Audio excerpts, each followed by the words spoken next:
in 2026? Because I feel like 2025, we've all needed to understand the infrastructure needs, and then we've questioned the ability to afford all of them. But 2026, we're starting to see real needs to show signs of productivity and actual growth here.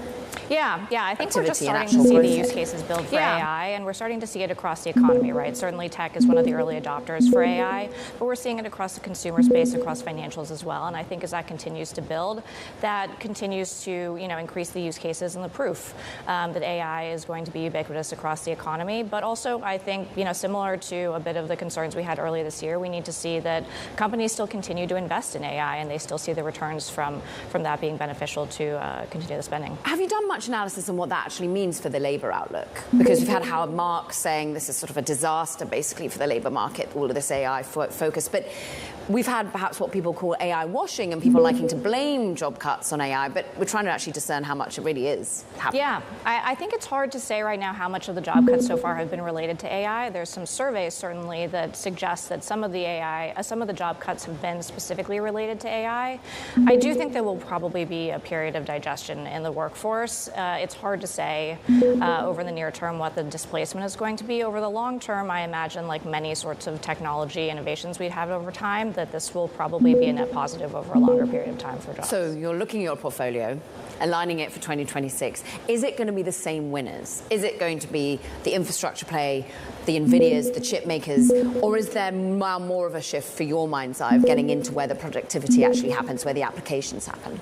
Yeah, I think we're very positive on the infrastructure spending as well, more so on the hyperscalers and some of the electrical equipment names that are involved in sort of the physical infrastructure spending, and then also some of the companies that are involved in helping to make AI scalable. So thinking of technology companies that enable, the usage, the deployment, the security around AI. So I think that's where we might see some leadership. Palo Alto Networks, Palo Alto, a MongoDB, something like that. So the companies that allow AI to be scalable, that allow companies to clean up their data to get it ready for AI. So that's something that we've heard from a lot of companies, is that the process of getting your data cleaned up and ready to be put into AI is very difficult, and something that a lot of companies are working on.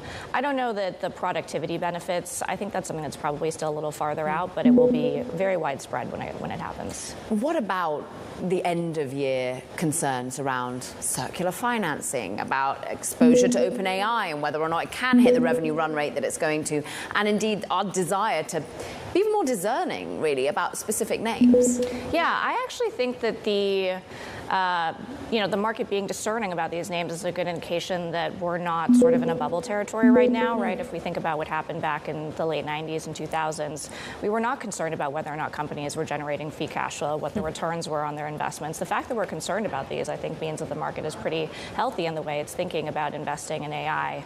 And also, I think over the next couple of years, if you look at sort of the hyperscaler group in general, the amount of CapEx that's expected to be spent on AI infrastructure and broadly on AI, their free cash flow dwarfs that by several times. So I think that there's plenty of return and cash flow available to keep the spending going. We've been talking a lot about the impact of the private markets. Are you expecting that they will become public next year? And how have your own clients been navigating exposure to big private companies? Yeah, it's possible that we will see a number of these companies come public next year. I think that's going to be very interesting, especially for large cap investors. Certainly it's going to pack the indexes, because these will most certainly be included in a number of the indexes, possibly in size, which will have implications for large cap investors who may need to hold some of these names. And we'll see where the funding comes from out of other parts of the economy. So we've got less than 30 seconds left. Do you want more diversification globally or across different companies as well right now? I think we're still very comfortable. The U.S., I think growth in the U.S. still looks much better than lots of other parts of the globe. Certainly corporate earnings growth does, as well as GDP growth. So I think we're still very comfortable with the U.S. And then again, we still think the tech and other names related to AI infrastructure look very appealing for next year, as well as consumer spending on the back of some of that stimulus we'll see early next year.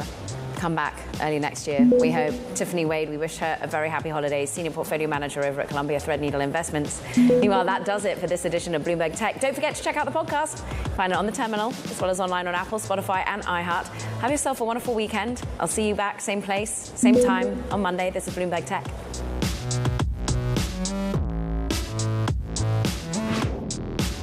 Pete Gordon invests the way he wants to invest, with no minimums and no hesitations.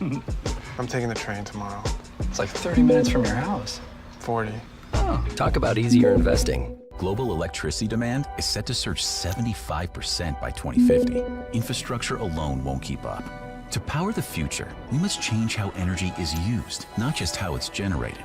The missing link? Demand-side solutions that unlock efficiency, productivity, and resilience. The Bloomberg New Economy Energy Technology Coalition is uniting industry, innovators, and investors to scale these technologies for a future-ready energy system. Learn more at bloombergneweconomy.com/NTech.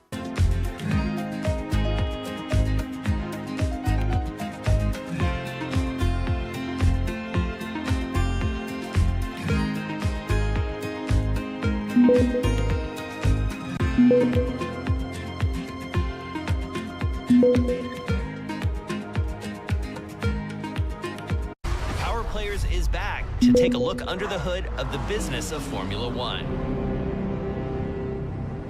Hi, I'm here to see Pierre Gasly. Welcome to my workplace. Do you feel pressure? Massive pressure. Ferrari is the best example that we can be very proud of the past to look after the future.